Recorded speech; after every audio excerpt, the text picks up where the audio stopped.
برادران اہل سنت،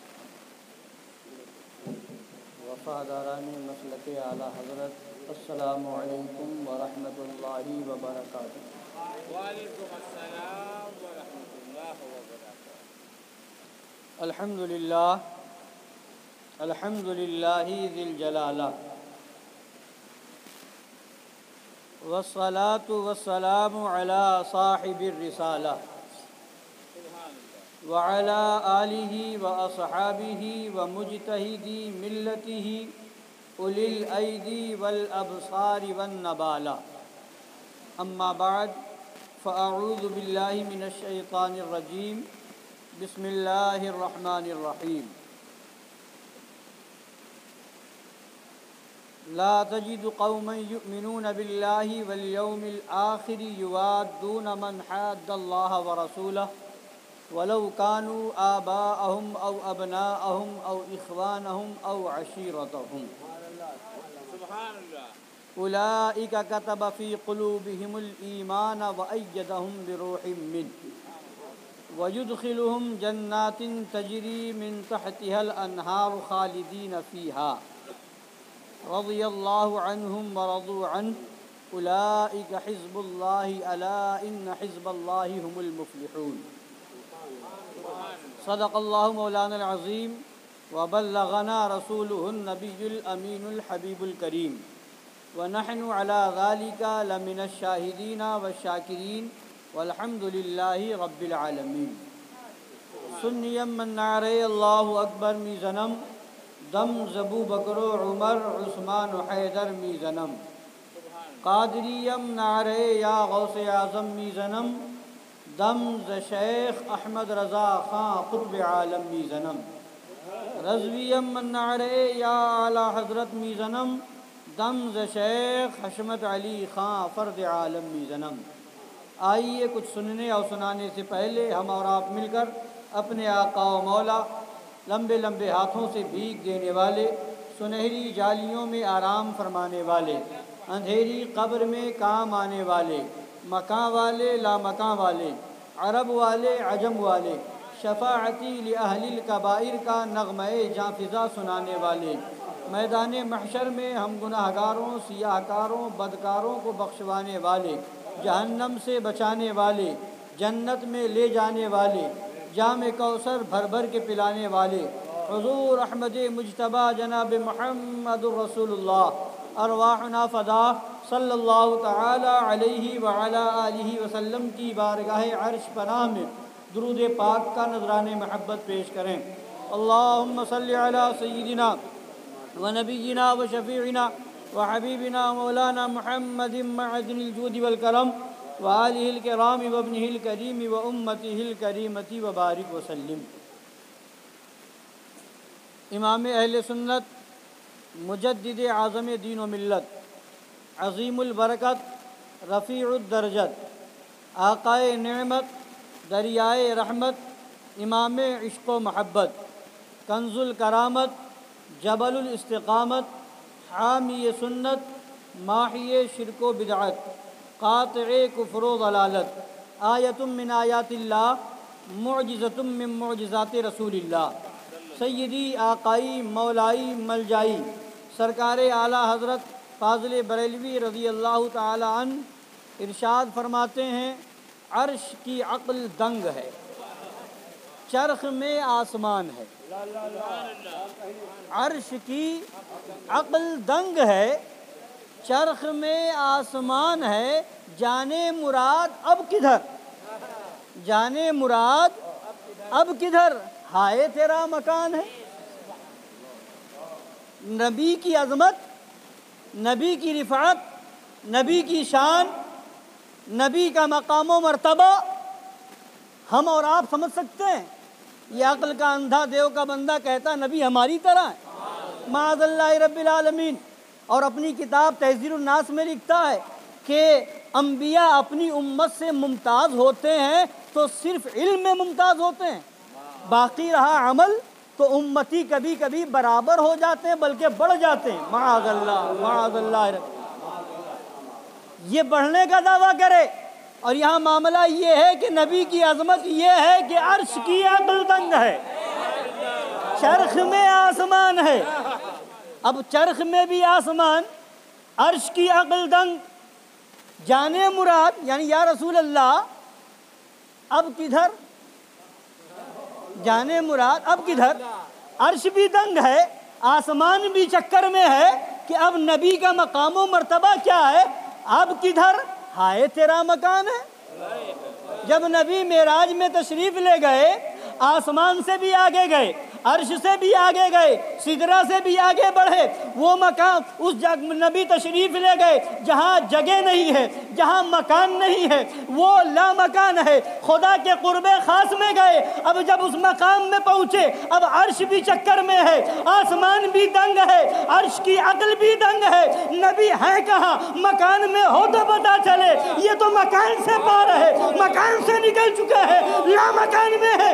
جب وہ جہاں نہیں، جہاں ادھر نہیں، جہاں ادھر نہیں، جہاں سمت نہیں، جہاں جہت نہیں، وہاں تو جہت بھی نہیں ہے، سمت بھی نہیں ہے۔ تبھی تو اعلیٰ حضرت فرماتے ہیں پڑے ہیں یہاں خود جہت کو لا لے، پڑے ہیں یہاں۔ ایک تو یہ ہے خرد سے کہہ دو کہ سر جھکا لے، گما سے گزرے گزرنے والے، پڑے ہیں یہاں خود جہت کو لا لے۔ ایک ہے جہت کے لالے اور ایک ہے جہت کو لالے، دونوں میں فرق ہے۔ جہت کے لالے پڑھنا یہ الگ معنی رکھتا ہے، اور جہت کو لالے پڑھنا یہ الگ معنی رکھتا ہے۔ تو یہ نہیں فرمایا کہ پڑھے ہیں یا خود جہت کے لالے، نہیں، یہاں خود جہت کو لالے ہیں۔ خود کسے بتائے کدھر گئے تھے، وہاں تو مکان ہی نہیں، جہت ہی نہیں، سمت ہی نہیں، تو وہ نبی کی شان ہے، وہ نبی کا مقام ہے۔ عرش کی عقل دنگ ہے، چرخ میں آسمان ہے، جانے مراد اب کدھر، ہائے تیرا مکان ہے۔ بزم ثنائے زلف میں، بزم ثنائے زلف میں، نبی کی زلف پاک کی تعریف جس بزم میں ہو رہی ہو، اس بزم میں میری عروس فکر کو، عروس مانے دلہن، میری عروس فکر کو، نبی کی ثنا کی مجلس میں میری فکر جب دلہن بنے تو فرماتے ہیں ساری بہاریں ہشت خلد، ساری بہاریں ہشت خلد، ساری جنت کی، آٹھوں جنت کی بہاریں، ساری بہاریں، ہشت مانے آٹھ، ہشت خلد آٹھوں جنت، ساری بہاریں ہشت خلد، چھوٹا سا عطردان ہے۔ نبی کی تعریف کی بزم میں میری فکر کی دلہن کے لیے ساری بہاریں ہشت خلد، چھوٹا سا عطردان ہے، ساری بہاریں ہشت خلد، چھوٹا سا عطردان ہے۔ اور فرماتے ہیں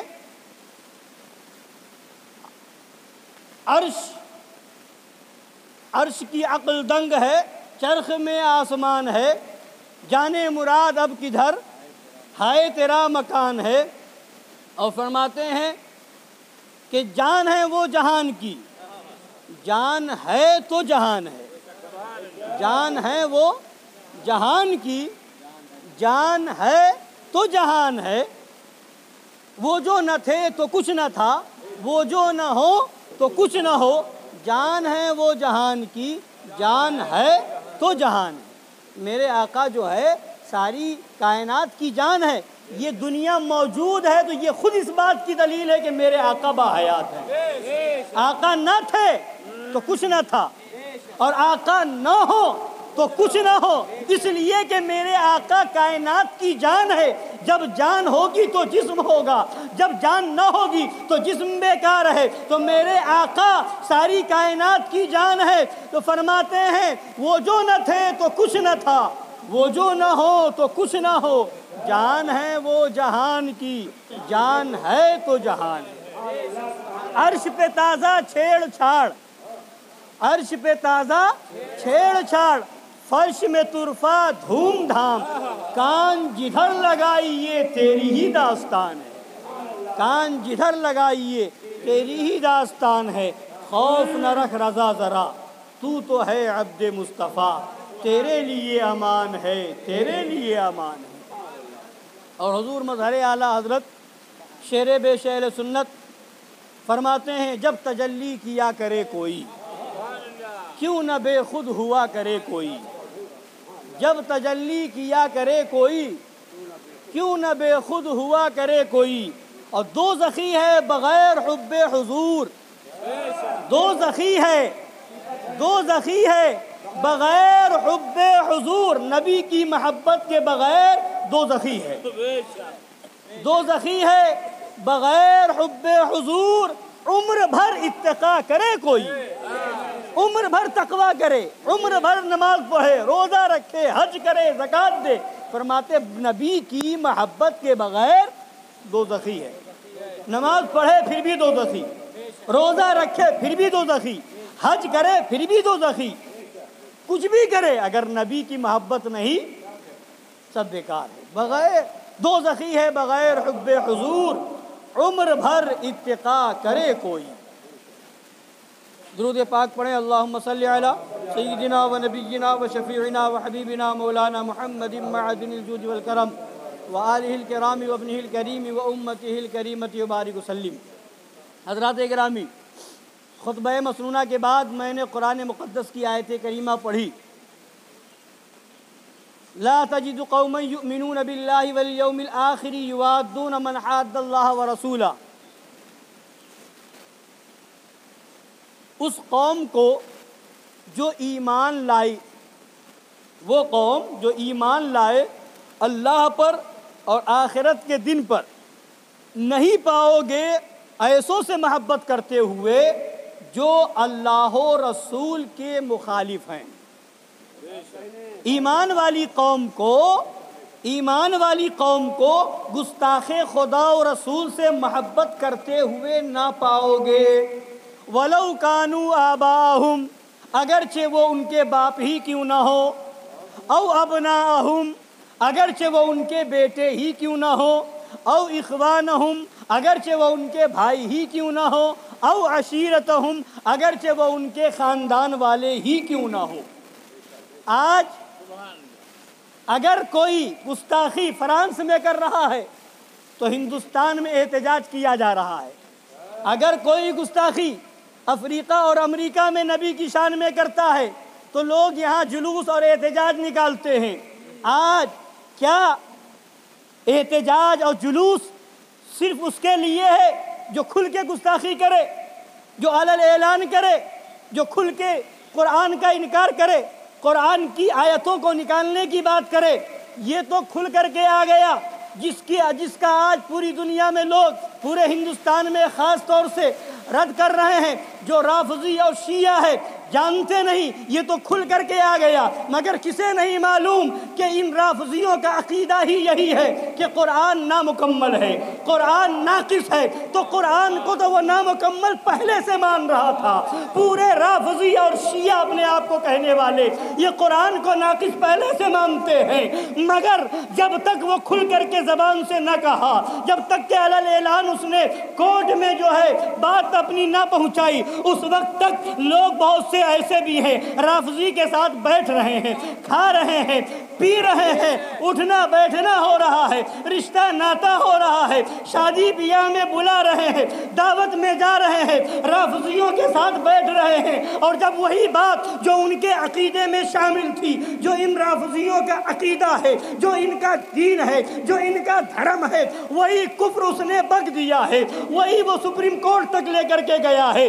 جو ان کے دل میں تھا، جو ان کی کتابوں میں موجود ہے، جو ان کے دھرم کا حصہ ہے، جو ان کے مذہب اور دین کا ایک جز ہے، اس کو آج وہ کھل کر کے کہہ دیا، تو آج احتجاج کیا جا رہا ہے، پھانسی دی جائے، اس کے خلاف احتجاج کیا جا رہا ہے، اس کو پھانسی کی سزا دی جائے، اس کو جان سے مار دیا جائے، اس کو قتل کر دیا جائے۔ میں کہتا ہوں اگر تمہارا ایمان و عقیدہ عقیدہ پختہ ہے تو وسیم رضوی خبیث تو ہے ہی. تمہارا یہی تیور ہر رافضی کے بارے میں ہونا چاہیے. تمہارا یہی تیور ہر کھٹمل کے بارے میں ہونا چاہیے. یہ کون سا تمہارا ایمان ہے؟ وسیم رضوی کی مخالفت کرو اور دوسرے رافضی کے ساتھ شرکت کرو. کہیں کوئی قاضی بن کر کے شرکت کر رہا ہے, کہیں کوئی نیتا بن کر کے شرکت کر رہا ہے, کہیں کوئی مولوی بن کر کے بغل میں رافضیوں کے بیٹھ رہا ہے. ابے جب اس کا عقیدہ ہی یہی ہے کہ قرآن نامکمل ہے تو جیسے وسیم رضوی کافر ہے ویسے ہر شیعہ مجتہد کہلانے والا کافر ہے. آج کا ہر رافضی کافر ہے.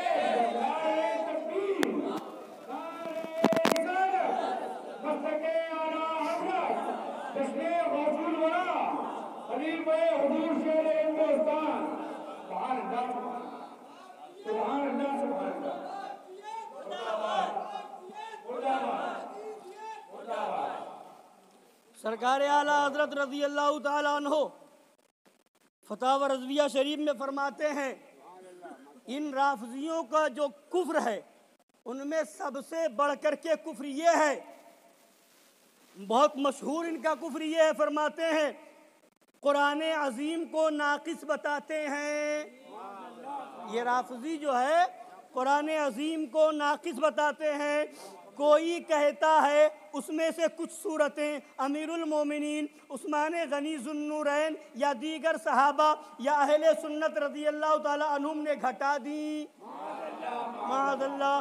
کوئی کہتا ہے کچھ لفظ بدل دیے, کوئی رافضی کہتا ہے کچھ لفظ بدل دیے. کوئی کہتا ہے یہ نقص و تبدیل اگرچہ یقیناً ثابت نہیں محتمل ضرور ہے. یقین کے ساتھ اگر نہیں کہہ سکتے کہ بدل دیا مگر احتمال ضرور ہے. کوئی رافضی یہ بھی کہتا ہے.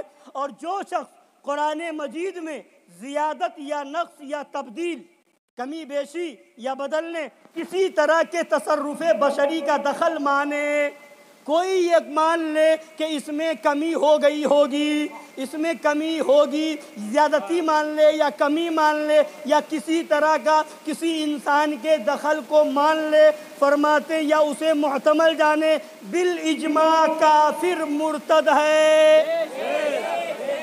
بالاجماع کافر مرتد ہے کہ صراحتاً قرآن کی تکذیب کر رہا ہے. اللہ عز و جل سورہ حجر میں فرماتا ہے اِنَّا نَحْنُ نَزَّلْنَا الذِّكْرَ وَإِنَّا لَهُ لَحَافِظُونَ, بے شک ہم نے اتارا یہ قرآن اور بے شک بالیقین ہم خود اس کے نگہبان ہیں. تو کچھ رافضیوں کا یہ عقیدہ ہے کہ قرآن میں کمی بیشی ہو گئی.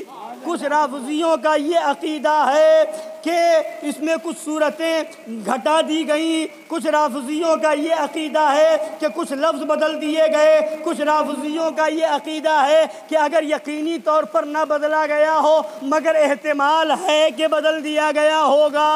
تو جو ان میں سے جو بھی عقیدہ کوئی رکھے وہ کافر ہے, مرتد ہے. اور اِنَّا نَحْنُ نَزَّلْنَا الذِّكْرَ وَإِنَّا لَهُ لَحَافِظُونَ کو جھٹلا رہا ہے, اس لیے کہ اللہ نے وعدہ فرما لیا, اپنے ذمہ کرم میں لے لیا ہے اِنَّا نَحْنُ نَزَّلْنَا الذِّكْرَ وَإِنَّا لَهُ لَحَافِظُونَ. ہم نے ہی قرآن کو نازل کیا اور ہم ہی اس کی حفاظت کرنے والے ہیں. تو جس کی حفاظت خدا فرما لے اسے کون گھٹا سکتا ہے, اسے کون بڑھا سکتا ہے؟ اس میں کمی بیشی کا امکان ہی نہیں ہے, اس میں کمی بیشی ممکن ہی نہیں ہے. اس میں کوئی گھٹا دے یہ ہو ہی نہیں سکتا, اس میں کچھ بڑھا دیا جائے یہ ہو ہی نہیں سکتا. قرآن جیسا نازل ہوا تھا ویسا قرآن اب بھی موجود ہے اور صبح قیامت تک موجود رہے. جب احتمال آ جائے تو پھر شک آ گیا. جب شک پیدا ہو گیا تو یقین نہیں رہا, اور ایمان میں یقین ہونا چاہیے. ایمان یقین کا نام ہے شک کا نام نہیں ہے، اور جب احتمال آ گیا تو قابل اعتبار کتاب نہ رہے گی، اور جب قابل اعتبار نہ رہے گی تو قرآن ہی تو اسلام کی بنیاد ہے، قرآن ہی تو اسلام کا ستون ہے۔ قرآن میں ہی اگر احتمال اور شک آ گیا تو پھر ایمان کس پر رہے گا؟ جب قرآن ہی میں شک پیدا ہو جائے، اور قرآن کے بارے میں خدا فرماتا ہے ذالک الکتاب لا ریب فیہ، یہ وہ بلند رتبہ کتاب ہے جس میں شک کی گنجائش نہیں، شک کی گنجائش ہی نہیں۔ اور شک تو اگر ایسا ہی کہہ دو عقیدہ رکھو تو پھر تو معاذ اللہ رب العالمین قرآن بھی اور آسمانی کتابوں کی طرح ہو جائے۔ ایک مرتبہ حضور مظہر اعلیٰ حضرت شیر بیش سنت رضی اللہ تعالیٰ عنہ مناظرے کے لیے تشریف لے گئے اجمیر شریف، اور مناظرہ تھا عیسائیوں سے، مناظرہ تھا عیسائیوں سے۔ مظہر اعلیٰ حضرت کے پاس ساتھ اس وقت کوئی کتاب عیسائیوں کی نہیں تھی، اور وہاں مناظرے کے لیے پہنچے تو اس وقت اجمیر شریف کے اسٹیشن پر عیسائیوں کی لائبریری تھی۔ مظہر اعلیٰ حضرت لائبریری میں پہنچے اور لائبریری سے عیسائیوں کی کتابیں نکلوائیں، انجیل کو نکلوایا اور اس کے بعد اس کو مطالعہ فرمایا۔ اس میں ایک واقعہ ایسا تھا جو بالکل خلاف عقل تھا۔ مظہر اعلیٰ حضرت نے عیسائی کو فرمایا کہ دیکھو تم کہتے ہو انجیل آسمانی کتاب، اس کتاب کو مانتے ہو، ابھی موجودہ زمانے میں جو انجیل ہے اس کو تم کہتے ہو یہی حق ہے، یہی صحیح ہے، جیسی نازل ہوئی تھی ویسی ہے، تو اس میں تو ایسا واقعہ لکھا ہے، کیا تم اس کو مانتے ہو؟ تو کہا نہیں ایسا ہے، حضرت عیسیٰ علیہ السلام جو ان لوگوں کا عقیدہ ہے عیسائیوں کا کہ صلیب پر چڑھا دیے گئے، اس کے بعد کہا کہ اس انجیل کتاب کو جو ہے دفن کر دیا، اس کو دفن کر دیا گیا تھا، اور اس کے بعد جب نکالا گیا تو اس میں کمی بیشی ہو گئی ہے، اس میں رد و بدل ہو گیا ہے، اس میں تبدیلی آ گئی ہے۔ تو مظہر اعلیٰ حضرت نے فرمایا یہی تو ہم کہتے ہیں کہ جیسی نازل ہوئی تھی اب ویسی نہ رہی، جب ویسی نہ رہی تو اب وہ قابل اعتبار نہ رہی، اور ہمارا قرآن وہ ہے جیسا نازل ہوا تھا ویسا کل بھی تھا، آج بھی ہے، اور صبح قیامت تک رہے گا۔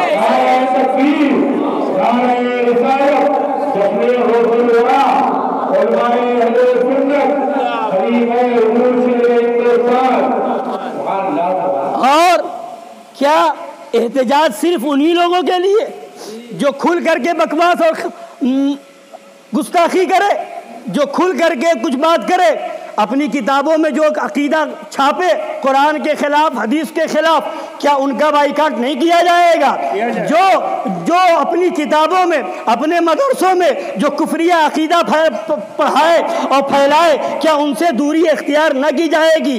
آج اگر کہا جائے وہابیوں کو دعوت میں نہ بلاؤ، اگر آج کہا جائے کہ وہابیوں کو دعوت سے ہٹا دیا جائے، آج اگر کہا جائے کہ وہابی اور دیوبندیوں کا اگر دعوت میں ہوگا تو ہم نہیں آئیں گے، تو لوگ کہتے ہیں اتنی سختی ہوگی تو کیسے جیا جائے گا، اتنی سختی ہوگی تو آخر زندگی کیسے گزاری جائے گی، اتنا اگر دیکھیں گے تو کہیں نہیں جا سکتے ہیں۔ حضرات گرامی وقار، جب اتنا نہیں دیکھتے تو یہ بھی چھوڑ دو، وسیم رضوی کے خلاف مخالفت بھی چھوڑ دو، کیوں کر رہے ہو؟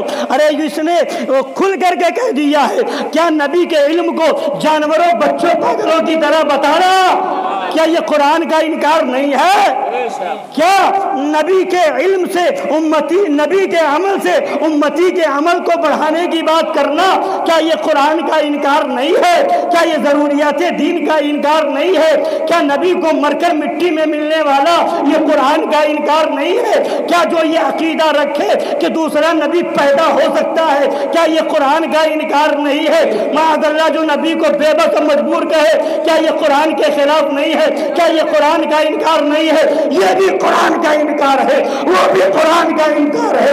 جیسے وہ مرتد ہے ویسے یہ مرتد ہے۔ سچا عاشق رسول وہ ہے جو اعلان کرے نہ ہمیں رافضی کا بارہ ہے، نہ ہمیں وہابی کا بارہ ہے، نہ ہمیں دیوبندی کا بارہ ہے، نہ ہمیں غیر مقلد کا بارہ ہے، اور جس شادی میں وہابی ہوگا وہ شادی کا بارہ نہیں، جس محفل میں دیوبندی ہوگا وہ محفل کا بارہ نہیں، جس جگہ وہابی آئے، جس گھر میں وہابی آئے وہ گھر کا بارہ نہیں، جس مفتی کے پاس وہابی ملے، جس مفتی سے وہابی ملے، یا جو مفتی وہابی سے ملے، جو قاضی وہابی سے ملے، جو قاضی جو پیر دیوبندیوں سے ملے، ہمیں وہ پیر گوارا نہیں، ہمیں وہ مفتی گوارا نہیں، ہمیں وہ قاضی گوارا نہیں، ہمارے لیے اعلیٰ حضرت کافی ہے۔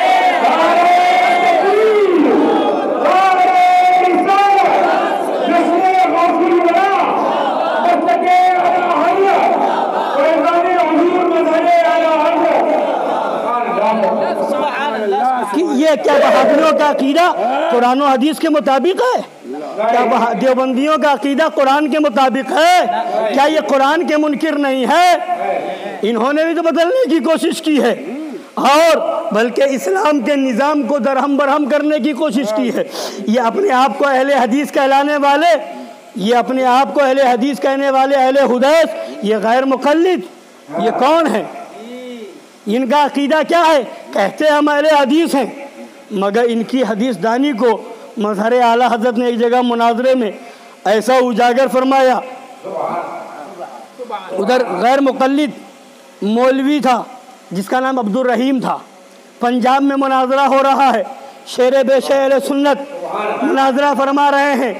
اس نے مناظرے کے دوران وہی 73 فرقے والی حدیث پڑھی غیر مقلد نے، اور کہا کہ دیکھیے اس میں ایک فرقے کو جنتی بتایا گیا ہے اور وہ فرقہ ہم ہیں، یعنی اس میں جو بتایا گیا ہے تو صحابہ کو ماننے کی بات کی گئی ہے، صحابہ کو یعنی جماعت صحابہ کو ہم مانتے ہیں اور ان سب کا کی پیروی کرتے ہیں، ان سب کا اتباع کرتے ہیں، اور ہم صرف حدیث کو مانتے ہیں، حدیث کو سنت بھی کہتے ہیں، لہٰذا سنت والے بھی ہم ہیں اور جماعت صحابہ والے بھی ہم ہیں، تو سنت والے بھی ہم، جماعت والے بھی ہم۔ تو اس نے تو جملہ استعمال کیا تھا، اہل سنت نہیں کہا، تو اس نے کہا سنت والجماعت ہم ہیں۔ تو مظہر اعلیٰ نے فرمایا تجھے لفظ ادا کرنے کی تمیز نہیں، تجھے جملے کی تمیز نہیں، تو یہ بتا سنت والجماعت کہہ رہا ہے یہ عربی ہے کہ فارسی، اور اس میں ترکیب کون سی ہے، والجماعت پہ الف لام کون سا ہے، اور اس کا حمل تو نے اپنے اوپر کیا، یہ حمل کون سا ہے، یہ حمل جائز ہے کہ ناجائز ہے، تجھے لفظ ادا کرنے کی تمیز نہیں، اور تو کہتا ہے میں حدیث سمجھوں گا، حدیث سے مسئلے کا استنباط کروں گا۔ اور اس کے بعد جب اس نے کہا کہ ہم سارے صحابہ کی پیروی کرتے ہیں اور حدیث کو مانتے ہیں، آپ لوگ حدیث کو نہیں مانتے، آپ لوگ ایک امام کی پیروی کرتے ہیں، تو مظہر اعلیٰ حضرت شیر بیش سنت نے فرمایا کہ ہم ایک امام کو مانتے ہیں، ایک امام کی پیروی کرتے ہیں، تو الزام لگاتا ہم صحابہ کو نہیں مانتے، اور تو کہتا ہے کہ ہم سارے صحابہ کی پیروی کرتے ہیں، تو اپنے آپ کے بارے میں کہتا ہے ہم سارے صحابہ کی پیروی کرتے ہیں۔ فرمایا سن، ہم امام اعظم کو اسی لیے مانتے ہیں کہ ان کا کوئی مسئلہ نہ قرآن کے خلاف ہے نہ حدیث کے خلاف ہے، انہوں نے جو بتایا قرآن سے بتایا، انہوں نے جو بتایا وہ حدیث سے بتایا۔ امام شافعی کو اسی لیے مانتے ہیں، امام احمد بن حنبل کو اسی لیے مانتے ہیں، امام مالک کو اسی لیے مانتے ہیں۔ اور اس کے بعد فرمایا سن، تو یہ کہہ اور ہم سارے صحابہ کو مانتے ہیں، حدیث پاک کی روشنی میں فَبِأَيِّهِمْ اقتدیتم اہتدیتم، فَبِأَيِّهِمْ اقتدیتم اہتدیتم، جس کی پیروی کرو گے ہدایت پا جاؤ گے۔ ہم حق پر سب کو مانتے ہیں مگر پیروی ایک کی کرتے ہیں، حق پر سب کو مانتے ہیں پیروی ایک کی کرتے ہیں، اور تو کہتا ہم سب کی پیروی کرتے ہیں، تو کہتا ہم سب کی پیروی کرتے ہیں، تو یہ تو ہو ہی نہیں سکتا، یہ ہو ہی نہیں سکتا کہ سب کی پیروی ہو جائے۔ فرمایا کہ مثال کے طور پر ایک محل ہے اور اس محل میں رعایا کے آنے کے لیے 4 راستے ہیں، ایک پچھم سے ہے، ایک پورب سے ہے، ایک اتر سے ہے، ایک دکھن سے ہے۔ تو کچھ لوگ پورب سے چل پڑے، کچھ لوگ اتر سے چل پڑے، کچھ لوگ مشرق سے مغرب سے چل پڑے، کچھ لوگ جنوب سے چل پڑے۔